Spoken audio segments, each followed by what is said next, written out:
Bak mesela abimiz pazarlık yapıyor. Burası günahlar şehri şimdi. Buraya insanlar eğlenmeye. Bakıyorsunuz uçağa böyle 35-40 yaşlarında böyle bir erkek grubu buraya eğlenmeye geliyor. Gecelik 242 dolarmış. Buraya gelmesinin bir de şöyle bir sebebi var erkeklerin. Çok fazla yaşlı kesim var burada. Hemen önünde bir tane uçak var. How much 1 kilo for example? Bayağı uçak koymuşlar buranın ortasına. Köri soslu tavuk sebzeyle marine etmişler. Yanına 2 tane salatalık koymuşlar. Ablalarımız masaj diye böyle sizleri, ortada böyle pol direği falan var. Artık dans mı ediyorlar, ne yapıyorlar bilmiyorum.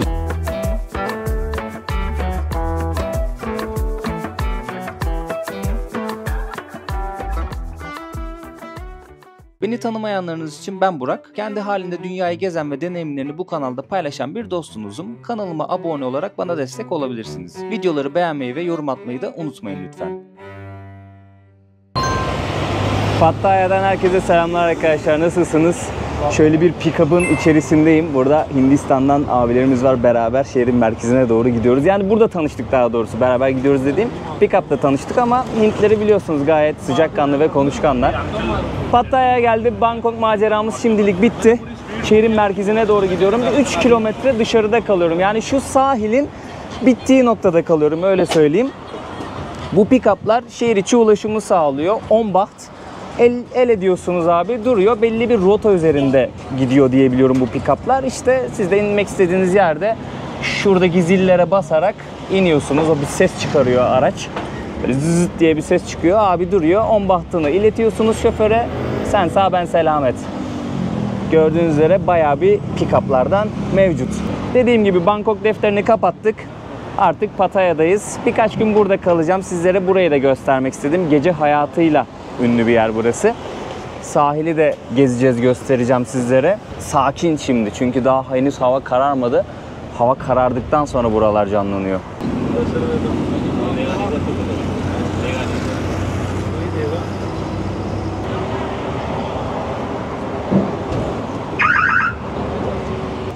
$20 baht verdim, bana 10 baht geri verdi. Şimdi burası Walking Street'in başlangıcı arkadaşlar. Buraya kadar gelebiliyorsunuz bu pick-up'larla.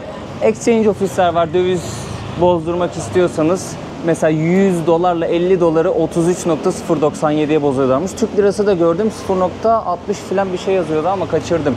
Do you accept Turkish lira? Do you accept Turkish liras? TRY. Yes, Turkish lira. You accept? You change. Okay. Thank you. Türk lirası da yazıyordu da onu gördüm. Değiştiriyor musunuz Türk lirası diye sordum. Değiştiriyoruz dedi ama bilmiyorum. En temizi dolarla, euro ile falan gelmek. İşte $1 33.097'den bozuyorlarmış. Buradan böyle Walking Street'e giriyorsunuz. Günün belli saatine kadar araç trafiğine açık. Saat kaç tam olarak bilmiyorum. Ama burada yazıyormuş. Saat 7'ye kadar trafiğe açık. 7'den sabah 4'e kadar trafiğe kapalıymış arkadaşlar. İşte buradan başlıyor. Restoranlar, işte gece kulüpleri, eğlence mekanları, barlar vesaireler. Merhaba abi. Abi çok gergin bakıyordu ya. Beşiktaş forması vardı üstünde. Ne yaptı Beşiktaş? Yenildi mi yakın zamanda? Bir fikrim yok. Bakın kapalı. Şu an gayet sakin. Çünkü ben erken vakitte geldim. Bu halini göstermek istedim. Bir sonraki videoda gece hayatı videosu olacak arkadaşlar. Buranın daha canlı halini göstereceğim. Başka yerlere gideceğiz. Oradaki eğlence mekanlarını da, eğlence sokaklarını da göstermek istiyorum sizlere. Ama bu videoda daha böyle Pattaya'ya geldim. İşte nerede ne var, nerede ne yenir gibisinden.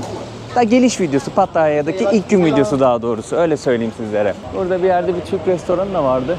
Adını söyle, böyle deniz mahsulleri satan, işte döner möner satan öyle bir restoranda hatırlıyorum burada. Sağlı sollu gece kulüplerinin olduğu, eğlence mekanlarının olduğu bir sokak Walking Street. Oldukça meşhur. Burası günahlar şehri şimdi. Buraya insanlar eğlenmeye ve dozunu kaçırmaya geliyorlar. Öyle tanımlayabilirim Pattaya'yı. Bence yanlış olmaz. Yanlış olduğunu düşünmüyorum açıkçası. Go-go barlar var. Striptiz kulüplerine go-go bar diyorlar diye biliyorum. Ama gördüğünüz gibi şu an gayet sakin burası.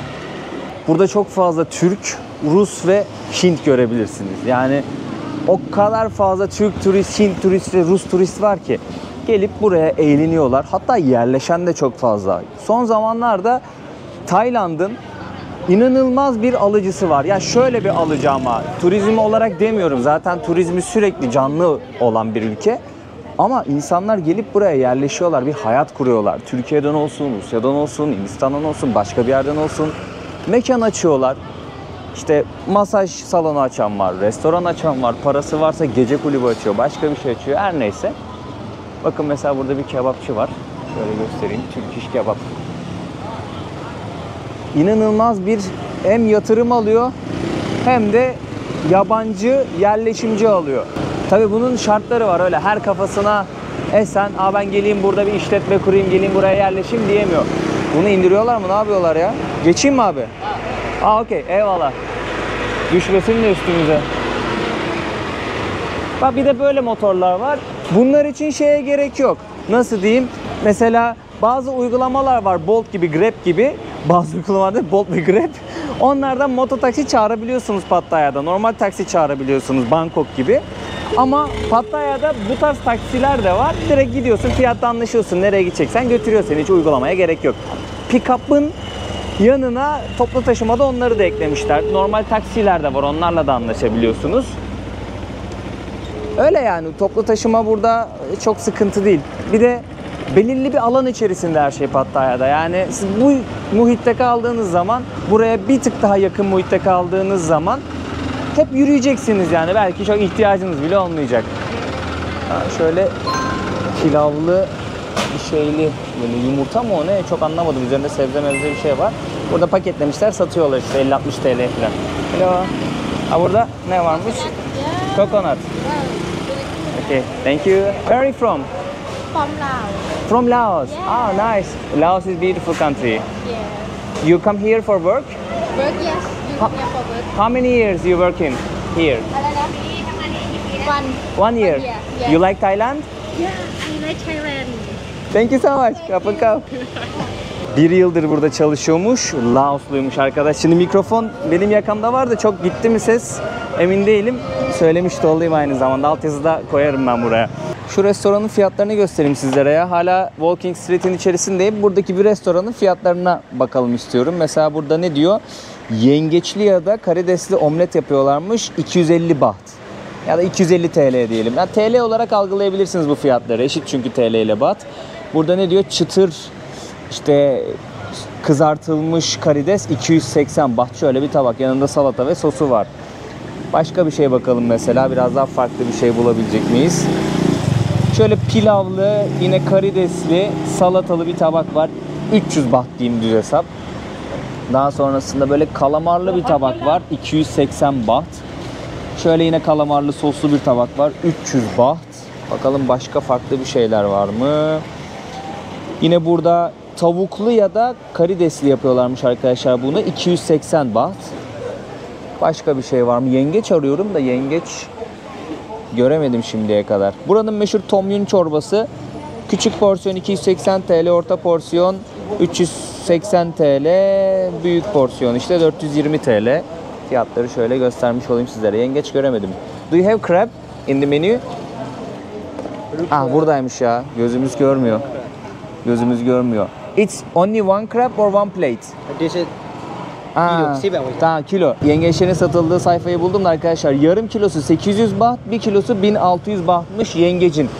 Kiloyla satıyorlarmış. Bir de böyle tabaklar var ama bu tabağa da şey yapıyor sanırım. Kilo hesabı ekliyor, sonradan mı salatasını malatasını ekliyor, onu çok anlamadım çünkü fiyat yazmıyor. Şöyle sizlere deniz ürünlerini de burada göstereyim. Burada ıstakozlar var buzun altında, taze tutuyorlar. Burada da ıstakozlar var. Ne kadar büyük gözüküyor baksanıza yansımadan. Burada böyle tartıyorlar. Daha sonrasında size pişirip getiriyorlar. Burada yengeçler var. Bağlamışlar hayvanları. Canlı canlı tutuyorlar burada. Yani burası Walking Street'in içerisindeki, thank you amigo, thank you, bir restoran. Fiyatlar bu şekilde. Keza burada da böyle bir restoran var, deniz ürünü. Deniz ürünü ağırlıklı. Pattaya'da, Bangkok'ta da öyleydi. Çok fazla deniz ürünü restoranı vardı. Seviyorlar deniz ürünü arkadaşlar. Yani arası olmayan da yolu buraya düşerse önyargıyla yaklaşmasın, denesin bence. Gerçekten ben ilk geldiğimde Tayland'a Tay mutfağıyla hiç aram yoktu. çok da mutsuz ayrılmıştım. Ama ve lakin bu gelişimde o şeyi kırdım yani. Gerçekten çok lezzetli yemekler varmış. Bence o ön yargıyı kırıp deneyin. Ne kadar çok çeşit denerseniz o kadar çok güzel yemeğe ulaşıyorsunuz. Sahilde turistler için belirli atraksiyonlar var arkadaşlar. Mesela parasailing 1000 baht kişi başı. Daha sonrasında muz botuna biniyorsunuz. Kişi başı 500 baht. Şnorkelle dalabilirsiniz. 1 saati 1000 baht. Jet ski'nin yarım saati 1500 bahtmış. Scuba diving yapıyorsunuz. 1 saati 3500 baht. Bu da sea walking diye bir şey. 30 dakikası 1800 bahtmış. Ya aslında bunu TL olarak kabul edebilirsiniz. Gerçi son günlerde Tayland bahtı Türk lirası karşısında biraz değer kazandı. Artık o birebir eşeğilik de bozuldu, eşitlik de bozuldu. Tayland bahtı bir tık daha değerli ama ben normal hesaplama adına, daha kolay hesaplama adına birebir kabul ediyorum artık. Halen öyle hesaplıyorum. Şimdi sahil tarafına çıktım. Burada denize giren de var bu arada. Bir sürü tekne görüyorsunuz. Şehir ta ileri doğru uzanıyor. Birazcık böyle puslu bir hava var. Sanki çok pis bir hava varmış gibi gözüküyor. Pis bir hava da olabilir bu arada. Yani ben puslu olarak tanımladım ama burada böyle bazı taylar var. Onlardan bu atraksiyonları satın alabiliyorsunuz. Şimdi hala hava aydınlık. Çok geç bir saat değil. Yani hava henüz kararmadı. O yüzden buralar hala böyle sessiz sakin. Bak sessiz sakin hali böyle. Hava kararınca burada işte hayat kadınlarını görmeye başlıyorsunuz. Turistler geliyorlar biralarıyla, işte içkileriyle buraya oturuyorlar. Eğleniyorlar, işte dans ediyorlar, manzara izliyorlar, sohbet ediyorlar. Kimileri hayat kadınlarıyla pazarlık yapıyor bir gece geçirebilmek için. Bayağı canlı oluyor yani burası.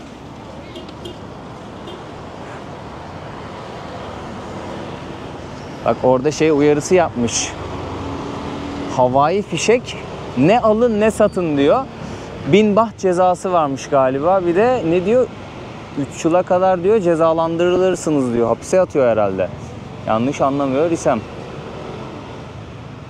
Ya zaten kuşlara çok büyük zarar veriyor yani ben karşıyım açıkçası ya. O yılbaşında havai fişek patlatıyorlar.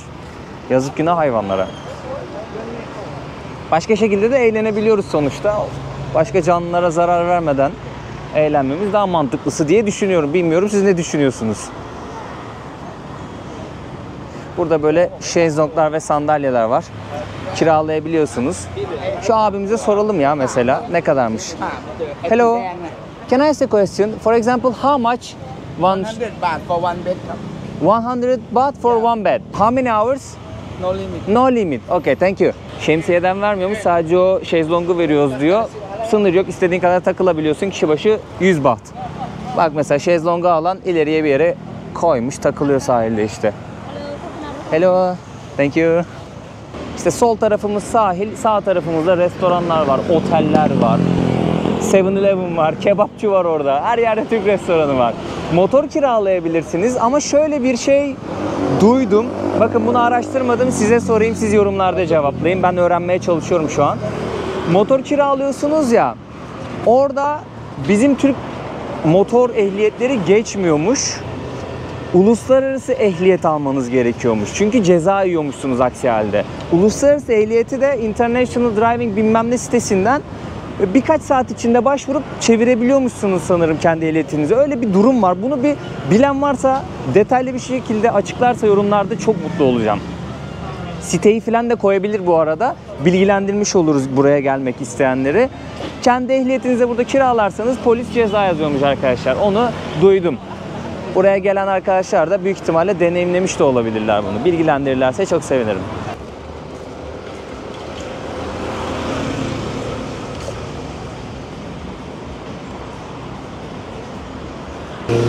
Karşıdaki otel çok hoşuma gitti arkadaşlar. Merak ettim acaba fiyatı kaç para diye. Wave Otel'miş ismi.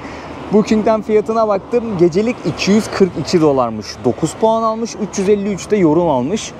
Yani 242 dolar güzel bir para. Orada kim kalıyorsa kendilerine iyi eğlenceler diliyorum. Bilmiyorum bir gün o kadar para verebilir miyim acaba bir otele? Yani o kadar param olsa da verir miyim onu da bilmiyorum. Benim kaldığım hostelin ismi Cindy's Hostel arkadaşlar. Ben alta yazacağım. değerlendirmek isteyenler olursa orayı da seçenekler arasında bulundursun. Ben 3 gece için 1350 Türk Lirası verdim. Kahvaltı dahil. 24 saat boyunca ücretsiz çay, kahve ve noodle servisi var. İstediğiniz kadar alıp noodle yiyebiliyorsunuz, çay kahve içebiliyorsunuz. 12 kişilik odada kalıyorum. Yatak ne rahat ne rahatsız. Perdesi var, kilitli dolabı var. Yani fiyat performans olarak iyi bence. Tek dezavantajı birazcık uzakta kalıyor. Aslında o da pek uzak değil işte. 2,5-3 kilometre mesafede 10 baht verip pick-up'lara binip buraya merkeze gelebiliyorsunuz. Dilerseniz yürürsünüz bile yani. Geze geze gelirsiniz. Çünkü benim kaldığım yerle merkez arasında görebileceğiniz, bulabileceğiniz her şey var. Mesela sol tarafımızda bir tane amca var. Bir tane kadınla tanışmış, buralı. Keza o amcanın özelinde konuşmayacak olursam, genel olarak konuşacak olursam yaşlı kesime bakıyorsunuz. Çok fazla yaşlı kesim var burada. Dünyanın birçok noktasından gelmişler, burada emekli hayatı yaşıyorlar. Neden? Havası güzel. İşte Tay kadınlarıyla burada tanışıyorlar, onlarla vakit geçiriyorlar, eğleniyorlar. Bunun yanı sıra paralarının değeri var burada arkadaşlar. Mesela bakın bir amcamız daha ya Avrupalıdır ya Amerikalıdır sorsak ya da İngiltere'den falan gelmiştir. Burayı gerçekten bir mesken bellemişler. Böyle 60, 70, 80 yaşındaki amcalar. Ciddi anlamda bir emekli hayatı yaşıyorlar burada ama daha çok böyle eğlence üzerine. İşte akşamları içiyorlar. Kadınlarla beraber vakit geçiriyorlar. Paralarının değeri var dediğim gibi, artık hayatlarının belki de son demlerinde güzel vakit geçirmek istiyorlardır. Bunun yanı sıra bir grup da var ki buraya eğlenmeye geliyor. Dediğim gibi Hintler, Ruslar ve Türkleri ben çok gördüm. Mesela Türkiye özelinde konuşacak olursam, Türkiye'den uçağa bindiğiniz zaman Bangkok'a gelirken ya da işte Phuket'e de uçuşlar var bu arada, onu da es geçmeyin. Bakıyorsunuz uçağa böyle 35-40 yaşlarında böyle bir erkek grubu buraya eğlenmeye geliyor. Şimdi düşünüyorsun, Türkiye'de mi tatil yapsa o paraya daha çok eğlenir, daha çok gün geçirir, yoksa burada mı? Onun kıyasını yapıyor, diyor ki abi Tayland'a gidelim biz. Tabi buraya gelmesinin bir de şöyle bir sebebi var erkeklerin. Ciddi anlamda burada bir fuhuş, artık seks turizmi oluşmuş. Dünyanın dört bir yanından insanlar buraya seks turizmine geliyorlar. Bu bir yalan değil, bu bir gizlilik de değil. Her yaştan insan geliyor bu arada bunu yapmak için. Kimseyi yargıladığımdan değil ha, olanı söylüyorum ben sizlere. Havası güzel, yani Ocak, Şubat, Mart'ta gerçekten tam böyle yüksek sezon, insanların buraya akın ettiği bir sezon. O yüzden kalabalık her yer. Bizim insanımız da gelip burada tatilini yapıyor arkadaşlar.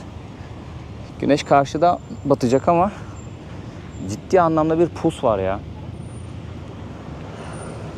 Güzel bir gün batımı izleyemeyeceğiz gibi. Bangkok'ta çok güzeldi mesela.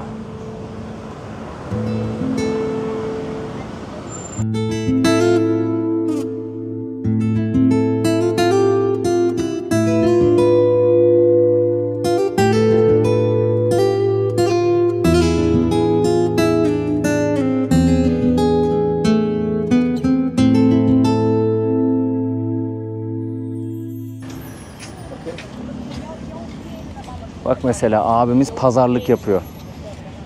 Hiç dil bilmenize gerek yok. Samimi söylüyorum. Çünkü Taylar da bak dünyanın en turistik ülkelerinden bir tanesi. Kimi zaman bir numaraya yerleşmiş. Hem ülke bazında hem şehir bazında. Yerel halkın İngilizce bilme oranına bakıyorsunuz. Ya mesela ben çok iyi beklerdim ama çat pat anlaşıyorlar gibi. Hiç dil bilmenize gerek yok. Çeviriden anlaşıyorsunuz abi. Ne yapmak istiyorsanız artık, yani restorana mı gittin? Hiç dil bilmene gerek yok. Çeviriden yazıyorsun, veriyorsun. İşte bak daha demin kadınla pazarlık yapıyordu. Büyük ihtimalle diyor yani bir gece birlikte geçirelim ne kadar olur? Onun fiyatını konuşuyor, pazarlığını yapıyor. Anlaşıyorsa işte otelini tutuyor. Gidiyorlar. İşte hosteller 10-15 dolar arası burada. İşte 20 dolar 25 dolara otel bulabiliyorsunuz. 30 dolara falan biraz daha eli yüzü düzgün kalınabilecek oteller var. Tek başınıza kalıyorsunuz. Durum budur.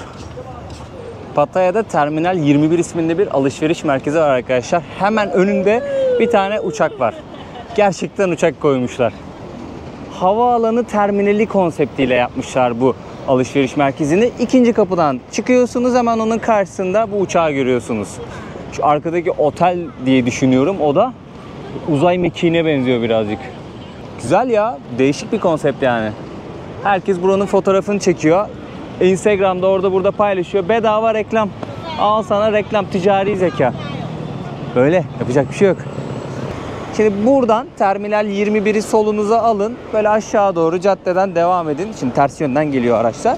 Bu pick-up'lar bu yolun başından geliyor, böyle dönüyor. Daha sonrasında Walking Street'in oraya dönüyor. Benim hostel de buradan 2-3 dakika yürüme mesafesinde. Bu arada şeyden bahsedeyim. Bak onun videonun başında söyleyecektim, unuttum. Bangkok'tan Pattaya'ya gelmek istiyorsanız, Bangkok'ta nerede kalıyorsanız kalın, havalimanına gidebilirsiniz ve havalimanından Pattaya'ya gelen direkt araçlar var. Öyle minibüsler, onlarla gelebilirsiniz. Fiyatı kaçtı valla? 150 mi dediler, 160 mı dediler, 140 mı dediler, onu çok hatırlamıyorum. Ben bu terminale gittim arkadaşlar. Google haritalara Mochi to Chonburi minibus yazın. Burası çıkıyor. Burası sanırım Kuzey Terminali'nin olduğu kısım. Yani Bangkok Northern Terminal yazın, yine burası çıkacaktır diye düşünüyorum. Çünkü haritada öyle gözüküyordu. Her neyse, siz bunu yazın Google haritalara. Buraya gidin. Buradan da her saat başı otobüs kalkıyor Pattaya'ya. 140 Bangkok bahtı. Aşağı yukarı 2-2,5 saatte falan geliyor buraya, trafiğe bağlı olarak. Otobüsler klimalı. Eğer üşüyorsanız üzerinize bir şey almanızı tavsiye ederim. Gerçi klimayı biraz kapatabiliyorsunuz. Sadece bazı böyle hava üfleyen yerlerde şey oluyor, arıza oluyor, kapanmıyor. Mecbur soğuğu çekiyorsunuz. Koltuklar ne rahat ne rahat değil, böyle ortalama. Birazcık geniş, o açıdan güzel, ayaklarınız ağrımaz. Uzun arkadaşlar özellikle bir tık şanslı, öyle dar koltuklar değil. Ya zaten 2-2,5 saatlik yolculuk arkadaşlar, yani gelirsiniz rahatlıkla. Şimdi burada bir şeyler yemek istiyorum, birazcık karnım acıktı. Hostelde kahvaltı olunca güzel oluyor ya, böyle omlet yapıyorlar, dilerseniz sosis filan yapıyorlar. İşte ekmek var, ekmek kızartıyorsunuz, tereyağı, ondan sonra reçel meçel sürüyorsunuz. Hostelin kahvaltısının olması güzel bir şey. Tabii kahvaltı yapıyorsanız, yapmıyorsanız gereksiz. Birçok insan öğleden sonra uyanıyor burada, o yüzden kahvaltıyı kaçırıyor herkes. Buraya dalalım ya, burada bir şeyler yiyebiliriz. Soho Street Food Market diyor. Oy, bu ne güzel böyle ya, löp löp et. Arjantin'de böyle löp etin 400 gramını ben 4-4,5 dolara yiyordum Arjantin seyahatinde. 400 gram da şöyle bir şey yapıyor galiba. Hello, how are you? How much 1 kilo for example? 1 kilo 200 baht. 1 kilo 200 baht. 2000. 2000, 1 kilo 2000. Thank you. Kapın kap. 1 kilosu 2000 bahtmış arkadaşlar. Tabii 1 kilo değil. Mesela atıyorum yarım kilo yedin. Yarım kilo yersiniz bence et ya. Yanında hiçbir şey yemiyorsanız yenir yani. O da ne kaybı? 1000 TL yapıyor, 30 dolar. Pahalı mı ucuz mu, ona siz karar verin. Hello, savadika. Burada böyle meyveler var arkadaşlar. Mesela bu 50 baht. Burada kavun dilmişler 100 baht. Üzüm var 150 baht. Üzüm mü bu ya? Üzüm ne kadar bir şey büyük. Bir an şaşırdım. 150 baht. Bu çok lezzetli. 100 baht. Bu da çok lezzetli. Bunu El Salvador'da yemiştim. Böyle bunu açıyorsunuz, içerisinde böyle şey çıkıyor. Bir tane meyve çıkıyor. Onu yiyorsunuz. Çekirdeğini falan yemeyin ama, çekirdekli. 120 baht. Tabi bak, burası şöyle bir market ya, belki bir tık pahalı olabilir arkadaşlar. Daha ucuzunu bulursunuz. Kuvvetle muhtemel bulursunuz. Mango var burada 100 baht ama şu bir tabak mango yani 100 TL. Burada durian var. Durian pis kokan bir meyve. Sağlıklı olduğunu söylüyorlar. Ama birçok yere alınmıyor bu koktuğu için. Fiyatı da görüyorsunuz, bir tık pahalı. Jackfruit var 60. Bu da çok lezzetli bir meyve. Fiyatları gösteriyorum ki Pattaya'ya gelecek olanlar. Şimdi tam sezonu ya, benim video güncel olacak. O yüzden fiyatları da bilsinler. Bak, hem fotoğrafı var hem fiyatları var. En sevdiğim. Bak mesela pilav üzeri omlet, yanına da bir tane curry chicken diyor. Ne diyor? 200 baht diyor. 200 Türk lirası. Ben bunu Bangkok'ta 50 bahta yiyordum. Bunu da işte aşağı yukarı 80-100 bahta yiyordum. Burası bir tık daha pahalı. Ama yenir, güzel bir menüymüş bak o. Yanına bir de ekstra pilav söyleyeceksin, mis. Burada mesela pilav üstü omlet 80 bahta satıyorlarmış. Tabi burası tam böyle tatil kafası arkadaşlar. Bangkok gibi değil. Hello, thank you. Sipariş verdim arkadaşlar. Çok hızlı bir şekilde hazırladılar. Köri soslu tavuk sebzeyle marine etmişler. Yanına 2 tane salatalık koymuşlar. Bir tane pilav veriyorlar yanına. Ben ekstra bir pilav daha söyledim. Şöyle göstereyim pilavları. Ekstra söylediğiniz pilav 20 baht, yani 20 Türk lirası. Normalde bu tabakta 80 baht. Bana 100 bahta patladı. Yanına bir de şöyle soya soslu acılı bir şey verdiler. Sos verdiler. Ona batıra batıra yiyebiliyorsunuz ya da pilavınıza falan dökebiliyorsunuz. Hemen bir tadına bakalım. Pilavlar genelde burada kuru oluyor arkadaşlar. Lapa yapıyorlar. Ama ekmek olmadığı için pilav tüketiyoruz. Yani bizim Türk toplumunu biliyorsunuz. Pilav ve ekmek severiz. Tatsız tuzsuz ama şöyle bir de tavuktan ya da deniz ürününden bir şeyden alınca güzel bir kombin oluyor. Ben seviyorum. Size soruyor acı mı olsun acısız mı olsun diye. Ben acısız söylüyorum. Biliyorum çünkü az acılı yapıyorlar. Acısız dediği de o, az acılı. Bence lezzetli. Fiyatı da o kadar pahalı değil. Yani Bangkok fiyatı. Pattaya'da da birçok yerde masaj salonu var arkadaşlar. Böyle dükkanların önünde bekliyorlar. Masaj diye bağırıyorlar. Fiyata bakıyorsunuz. Mesela şöyle gösterelim. Ayak masajı diyor saati 200 baht. Tay masajı diyor saati 200 baht. 1,5 saati 300 baht diyor. Ayak masajı, kafa masajı, omuz masajı bir de el masajı karışık yapıyorlar.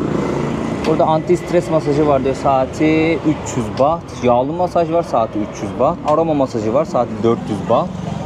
Şöyle göstereyim, en pahalısı yağlı masaj ama sıcak yağlı masaj diyor. Bu 550 baht. Her yerin fiyatı aşağı yukarı yakın. Bazı masaj salonlarında daha ucuz oluyor. Bazılarında bir tık daha pahalı oluyor. Ablalarımız masaj diye böyle sizleri çağırıyorlar dükkanlara. Dilerseniz yaptırıyorsunuz masaj. Böyle dükkanlar var. Böyle barlar var daha doğrusu açık. Ortada böyle pol direği falan var. Artık dans mı ediyorlar, ne yapıyorlar bilmiyorum. Hiç dans ettiklerini görmedim. İşte genelde böyle toplaşıyorlar. Bira mira içiyorlar. Alkol alıyorlar. Sohbet, muhabbet. İşte kadınları izliyor yaşlılar. Hadi iyi geceler. Pattaya'nın birçok noktasında daha demin yemek yediğim ufak o panayır alanları gibi alanlar kuruluyor. Mesela burası biraz daha büyük. Bayağı uçak koymuşlar buranın ortasına. Şöyle dibine gitmek istiyorum ya. Yakından bir görelim nasılmış mekanizması. Merak ettim. Ciddi uçak getirmişler ya. Böyle uçağın altındayız şu an arkadaşlar. Şöyle dokunalım hatta. Bu alan biraz daha büyük yalnız. Daha demin yemek yediğimiz yere göre. Bunun gibi birçok yer var Pattaya'da. İşte alkol de satıyor, yemek de satıyor, tatlı da satıyor, alkol olmayan içecekler de satıyor. Bir sürü bir şey satıyorlar. Yani insanlar genelde bu tarz yerlerde yemek yiyor. Ona dikkat ettim. Restoranlara da oturan var ama bu tarz yerler daha kalabalık. Hello. Şöyle uçağı göstereyim sizlere. Hemen kanadın altında da bu çiftimiz var. Türkiye. You? China. Nice to meet you. Çin'denmiş. Sesler geliyor mu bilmiyorum da biri bayağı bir hava fişek patlatıyorlar sahil kenarında. İşte yakalanırlarsa ceza yiyecekler. Şöyle gösterebilirim hatta, şurada ucu gözüktü de bakayım. Tam görebilecek miyiz buradan?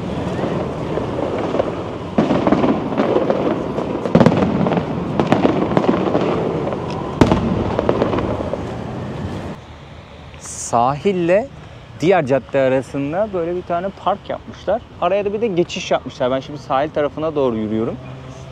Dedim buradan geçeyim bari ya. Değişik, haritada böyle patika gibi gözüküyor burası. Bu videoluk bu kadar olsun arkadaşlar. Yani çok da fazla uzatmak istemiyorum. Böyle bir çıkayım. Havada aydınlıkken bir Pattaya'yı gezelim istedim. İlk video böyle olsun istedim. Biraz gezelim, görelim. İlk izlenimler, fiyatlara bakalım, bir yemek yiyelim. İşte o yemek pazarlarını falan gösterdim. Onun dışında o sahilde gezdik mezdik. Yani Pattaya bu. Tabii bu arka mahallede de eğlence mekanları var. İşte restoranlar var vesaire.